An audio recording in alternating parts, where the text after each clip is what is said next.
네, 오늘의 전국 현안을 짚어보겠습니다. 김재원 국민의힘 최고위원, 신경민 전 더불어민주당 의원 나와 계십니다. 어서 오십시오. 안녕하세요. 네, 안녕하세요. 안녕하세요. 국민의힘 김기현 대표 체제를 같이 이제 끌고 갈 지도부도 오늘 대부분 임명이 됐습니다.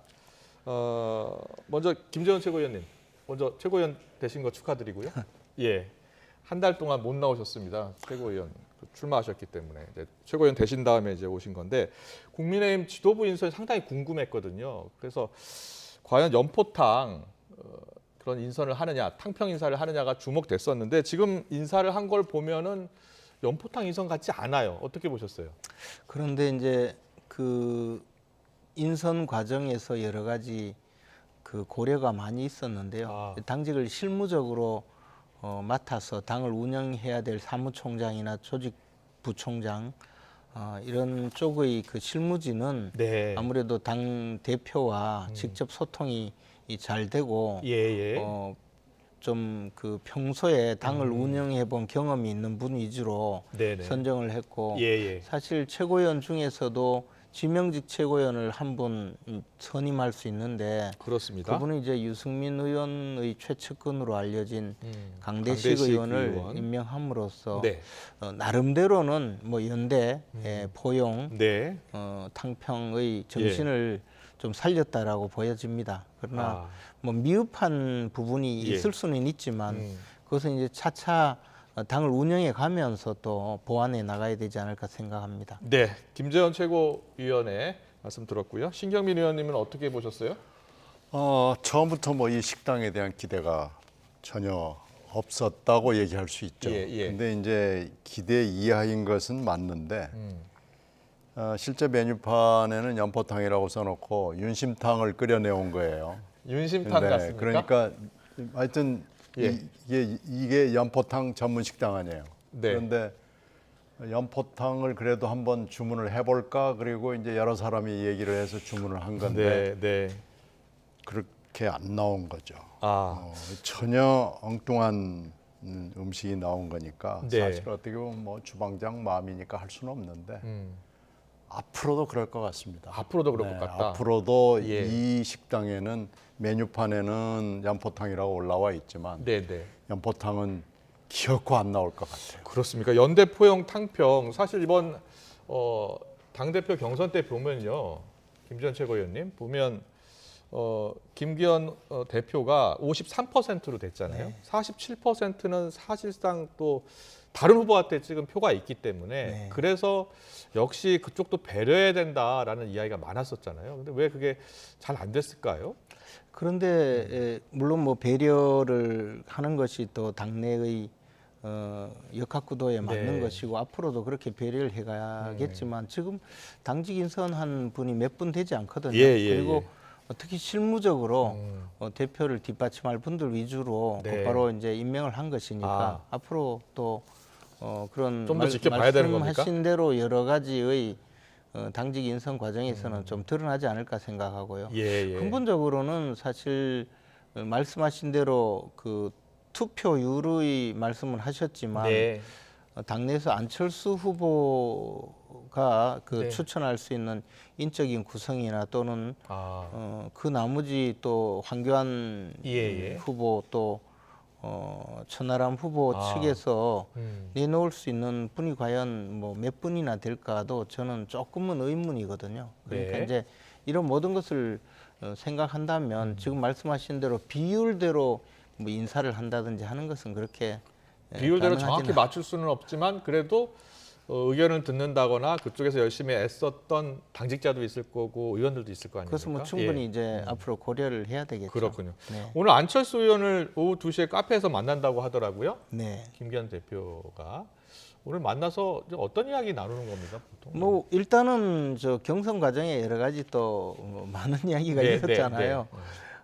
투표가 진행되는 중에서도 최후의 통첩을 주장하시고 후보 사퇴를 주장했고 뭐 이런 부분부터 시작해서 또 향후 당 운영 과정에서의 여러 가지 문제가 있을 수 있고 또 안철수 후보께서는 실제로 그 전당대회에서 그 김기현 대표로 정해지고 난 다음에 다음 날 저는 사실 약간은 걱정했던 것이 안철수 의원께서 예, 그 예. 정도로 강력하게 후보 사퇴를 요구하고 또 이제 최후 통첩이라고 했을 때는 앞으로 당내에서 상당히 저 독자적인 목소리를 낼 수 있지 않을까 생각을 했는데 당원들 전체에게 보낸 문자 메시지는 이제 한 팀이다. 그리고 이번 그 경선 결과에 대해서 전부 승복한다. 네. 그리고 앞으로 당을 위해서 나름의 역할을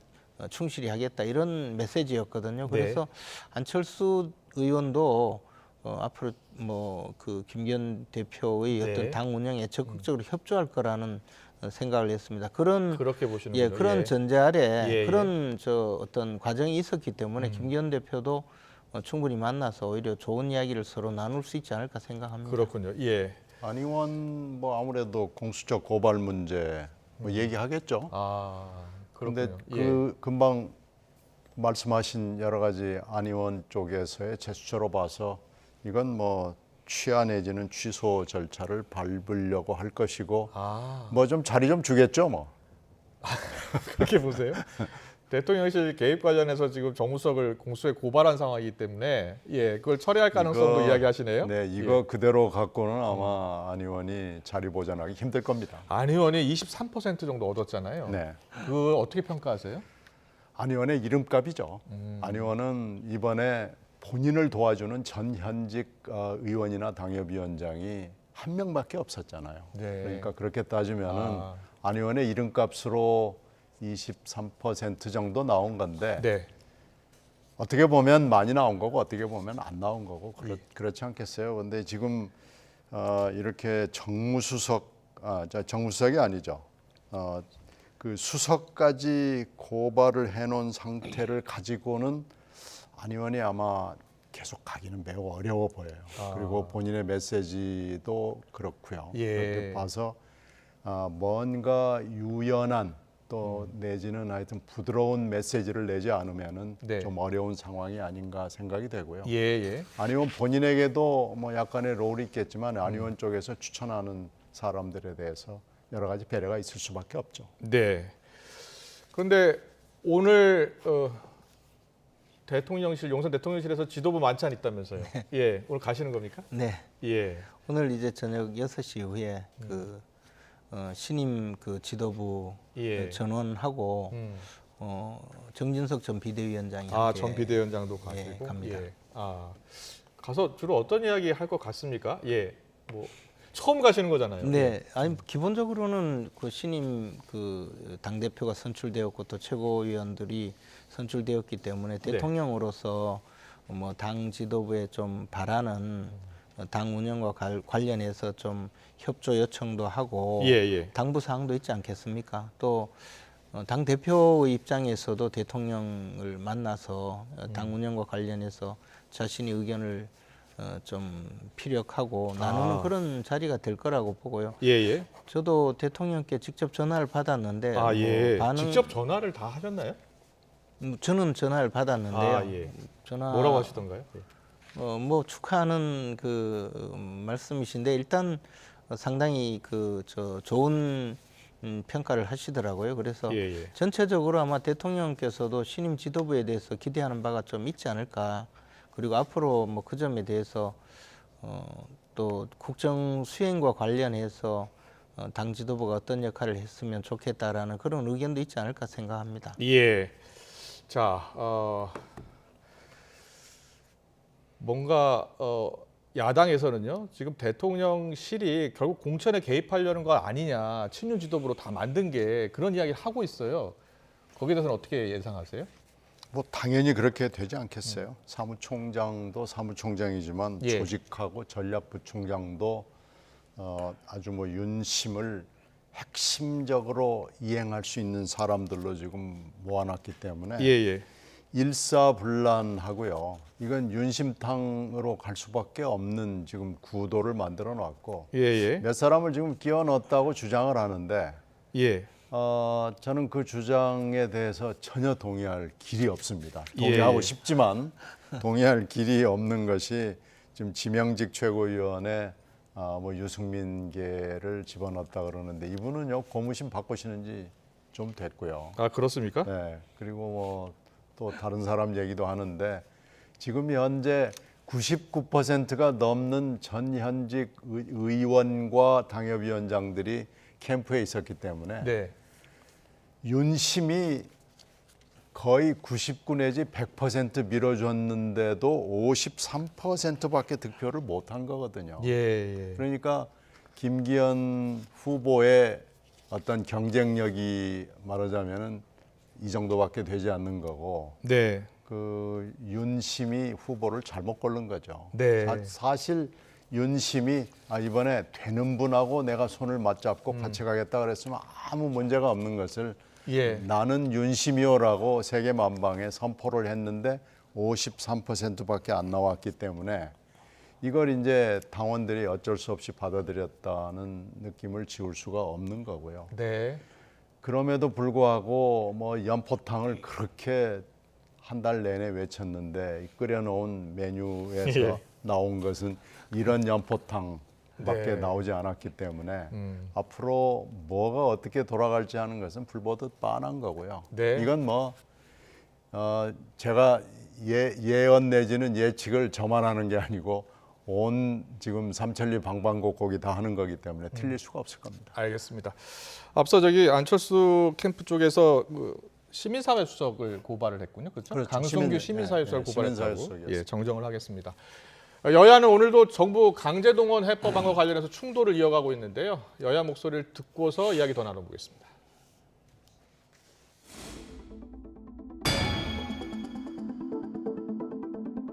조공 목록 작성에 정신을 팔 때가 아닙니다. 특히 일본에게 군사협력에 관한 백지 수표를 상납한다면 대한민국의 앞날에 두고두고 큰 화근이 될 거라는 점을 경고합니다. 지금 정부가 어느 나라 정부인지 그리고 어느 나라의 미래를 위하는 것인지 국민이 눈 부릅뜨고 지켜보고 계십니다. 대통령의 각성을 촉구합니다. 해결의 시작일 뿐 결코 종착역이 아닙니다. 윤석열 대통령이 이번 기시다 후미오 일본 총리와 정상회담을 통해서 일본 정부로부터 그에 상응하는 조치도 얻어낼 계획입니다. 국회를 비롯해서 우리 국민 모두가 한 목소리를 낼수록 일본으로부터 큰 양보를 얻어낼 수 있으리라는 것은 두말할 필요가 없습니다. 네, 강제 동원 해법 관련해서 여야 충돌은 좀 계속되고 있고요. 윤석열 대통령이 모든 책임은 자신에게 있다라고 또 다시 한번 강조하면서 이걸 정면 돌파하려고 하는데 지금 여론 상황은 그렇게 썩 좋은 것 같진 않아요. 자, 한일 정상회담 이번 주 한일 정상회담을 계기로 새로운 돌파구가 마련될 거라고 보세요? 일단은 저는 윤석열 대통령이 지금까지 한일 관계가 그대로 유지되어서는 안 된다는 문제의식 아래 어쨌든 지금 우리 정부가 할 수 있는 최선의 방향으로 가고 있다고 봅니다. 다만 이제 우리 그 징용공 문제, 강제동원 피해자들의 문제에 대해서 그것을 보상하기 위해서 왜 우리나라의 기업에서 보상을 하느냐, 일본 정부에서 보상을 받아야 되겠다 또는 일본 기업에서 보상을 받아야 되겠다라는 그런 소송 당사자인 피해자들의 생각과 또 일반 국민들의 일부 의견을 조금 더 반영할 수 있도록 예를 들어서 그 재단에 일본의 그 피고 기업들도 참여하게 하는 그런 조치가 있다면 훨씬 조금 그 여론이 나아지지 않을까.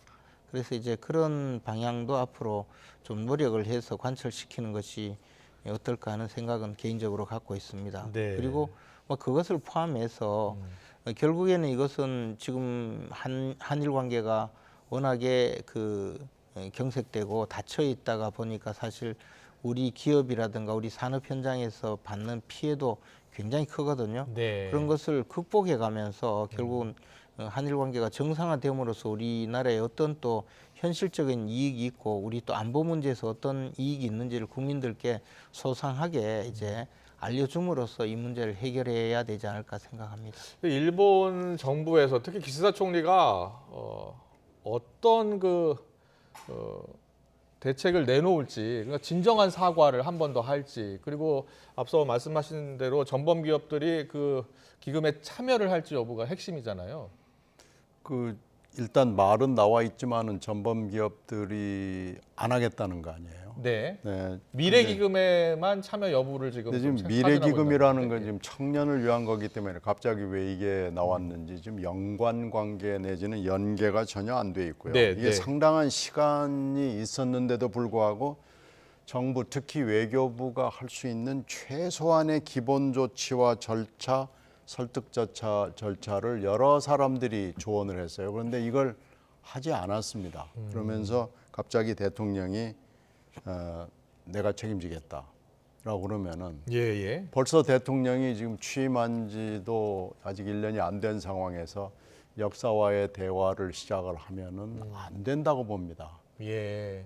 그리고 지금 트루만 대통령의 그 흉내를 내는 거죠. 책임은 내 앞에서 끝난다라는 네. 그 트루만 대통령의 그 유명한 명패인데 그 얘기를 지금 자꾸 하는 거예요. 예. 근데 이 과거 역사, 특히 한일 역사는 우리나라 국민들이 다 전문가입니다. 우리나라 전문가들이 역사학자급의 식견을 가지고 있는데 여기다 대고 내가 책임지겠다라고 하는 것은 일단 맞지 않고요. 예. 그러니까 최소한의 기본적인 절차와 조치를 하면서 설득을 하면서 해야 되는데요. 국내적으로도 그렇지만 일본하고도 잘 안 돼 있습니다. 왜 그러냐면 예, 일본의 외무장관이라는 사람이 갑자기 나와서 강제징용이라는 건 없었다고 벌써 얘기를 했거든요. 네. 안 도와주는 거예요. 근데 일본은 또 일본 나름대로 자기들의 논리가 있는 거죠. 네. 그러니까 일본하고도 충분한 지금 여러 가지 설득 작업이나 설명이나 해명이나 뭐 여러 가지 대화가 안 된 상황에서 이게 지금 이 발표한 지 며칠 지나지도 않았는데 일본 외무장관이라는 사람이 턱 나와가지고 엉뚱한 얘기를 하는 겁니다. 이렇게 되면은 일본의 장관급 이상, 총리와 장관급 이상이 사과를 한 건 학자들 연구에 따르면 50번이 넘습니다. 네. 그러나 사과하고 바로 돌아서면 바로 또 모욕적 발언을 하거든요. 지금 그 짝이 됐어요. 네. 바로 한국 정부가 뭐라고 얘기를 했는데 거기에 대해서 아직 돌아설 발걸음도 돌아서지 않았는데 거기다 대고 강제징용이라는 것은 없었다라고 얘기를 하는 거예요. 네. 이렇게 한일 간에 지금 시작도 되기도 전부터 박자가 안 맞는데 한일 정상회담 이번 주 목요일 금요일 대통령의 일본 방문 때 이루어지고 나서 특별한 결과가 나올 가능성은 낮다고 보시는 겁니까? 그렇죠. 결과가 또 뭐 나올 수는 있죠. 네. 뭐 사과를 할 수도 있고 있는데 아마 돌아서자마자 또 누군가 할 겁니다. 예. 그렇게 되면은 역사에 책임을 지겠다, 역사와의 대화를 하겠다라고 하는 윤 대통령의 이 말이 바로 무색하게 될지도 모릅니다. 이번 그 강제 동원 해법 관련해서는 대통령 스스로도 이제 결단을 내렸다라는 표현을 쓰잖아요. 그러니까 이제는 일본이 호응할 차례다라고 여당에서는 그렇게 이야기를 계속 하고 있는데 지금 신경민 의원께서 이야기하신 것처럼 지금 일본 외무상도 그렇고요. 적극적으로 의지를 밝히는 것 같진 않아요. 뭐 일본도 뭐 차기 또 선거도 있고 해서 쉽지 않을 것이다라는 이야기도 나오더라고요. 이게 이제 우리나라에서도 민주당의 경우처럼 네. 이 한일 관계, 외교 관계를 자꾸 국내 정치에 활용해서 네. 표를 얻는 수단으로 이용하는 정치인들이 문제이듯이 네. 일본도 마찬가지라는 거죠. 또 일본의 보수 세력이 있고 그분들의 인기에 영합하려는 정치인들이 있고 예. 그러다 보니까 뭐 저런 이야기가 있는 것이고 네. 그것은 마치 우리가 이제 한일 관계에서 늘 부딪히는 독도 문제라든가 예. 과거사 문제가 예. 항상 뭐 조금 대화가 되다가도 나중에 가면 원위치하고 원상으로 가는 그런 것과 비슷한 것 아닌가 생각을 합니다. 그래서 네. 저는 이것이 결과적으로 어떤 그 결과를 맺느냐 그리고 우리가 현실적으로 이 한일 관계를 해결함으로써 이 지금 그 경색된 한일 관계 때문에 빚어지는 뭐 안보상의 여러 가지 문제 또는 무역상의 여러 가지 문제를 해결할 예. 수 있다면 뭐 그것을 하나의 또 지렛대로 활용해서 우리 국민들에게도 또 설득하고 일본의 경우에도 그런 식으로 계속 가면 이 문제가 해결되지 않는다는 그런 내용으로 또 설득할 수 있지 않을까 생각합니다. 네, 알겠습니다. 한일 정상회담 이번 주 목요일하고 금요일 이틀 중에 하루 열리고요. 어떤 한일 정상, 어떤 합의 내용이 나올지가 가장 주목이 되는 대목입니다. 그리고 이제 민주당 이야기 해보겠습니다. 민주당 이재명 대표 측근 전 비서실장이죠. 사망하면서 지금 이재명 대표 사퇴를 주장하는 비명계 목소리도 나오고 있고요. 여러 가지 목소리 나오고 있는데 화면 보고서 이야기 더 나눠보겠습니다. 이재명 대표도 주변을 좀 더 한번 돌아보고 왜 이런 이렇게 안타까운 일들이 생기는지, 어떤 어려움을 겪고 그런 선택을 할 수밖에 없었는지에 대해서 면밀히 검토하고 좀 살펴볼 필요가 있다라고 생각합니다. 그런데 실제로 국민분들이 이번 일들에 대해서 굉장히 안타까움 또 의구심을 갖고 있는 건 사실입니다. 정적은 가장 강력할수록 가장 강력한 탄압을 받는다 것을 볼 수 있습니다. 상처를 주고 깃발을 찢고자 하는 윤석열 검사 독재 정권에 우리가 대항할 가장 강력한 무기는 첫째도 단결이요, 둘째도 단결이요, 셋째도 단결이라고 생각합니다.